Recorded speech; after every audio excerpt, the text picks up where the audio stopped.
میرے نبی رحمت فخر موجودات صلی اللہ علیہ وبارک وسلم سرکار نے فرمایا، اے میرے صحابہ، بیماروں کی مجلس میں جایا کرو۔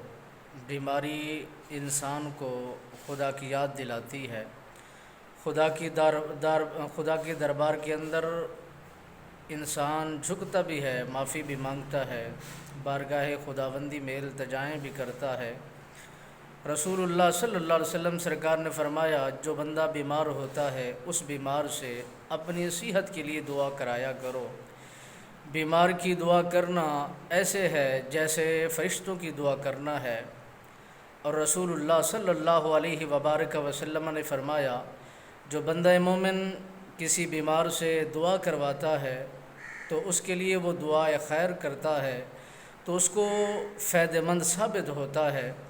رسول اللہ صلی اللہ علیہ وبارک وسلم نے فرمایا، جب تم کسی بیمار کی قربت میں پہنچو تو اس کے لیے اچھے جملوں کا استعمال کرو، اسے بہترین جملوں کے ساتھ نوازو، اس کے لیے دعائے کلمات اچھے استعمال کرو تاکہ اس کا غم کچھ دیر کے لیے اس سے دور ہو جائے، حشاش و بشاش ہو جائے، اور بہترین مسکراہٹ اس کے جسم پر اور اس کے چہرے پر نما ہو جائے۔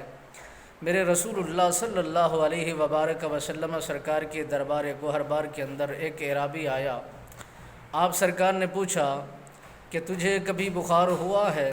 تو اس نے عرض کی، مجھے کبھی بخار نہیں ہوا، بخار کیا ہوتا ہے؟ اور میرے نبی رحمت فخر موجودات صلی اللہ علیہ وبارک وسلم سرکار نے بخار کی وضاحت کو ارشاد فرمایا تو اس نے عرض کی، یا رسول اللہ، ایسا معاملہ مجھ پر کبھی طاری نہیں ہوا۔ میرے نبی سرکار نے فرمایا، کبھی تیرا سر کا درد بھی ہوا ہے؟ اس جوان نے عرض کی، یا رسول اللہ، سر کا درد کیا ہوتا ہے؟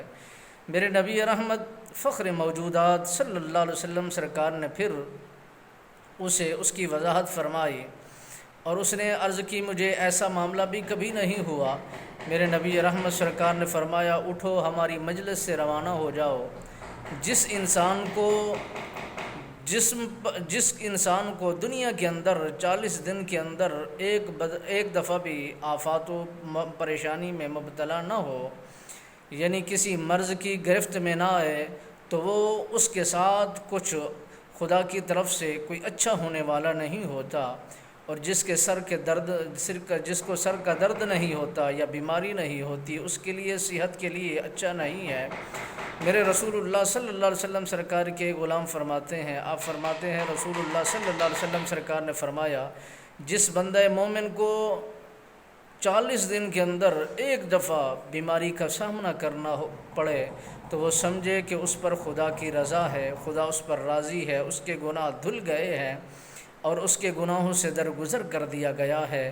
اور بیماریوں میں جب انسان مبتلا ہو جاتا ہے، نہ شکری نہیں کرنی چاہیے بلکہ شکر ادا کرنا چاہیے کہ وہ خالق بھی ہے، وہ مالک بھی ہے، جس حال میں رکھے اس کا فضل ہے، اس کا کرم ہے۔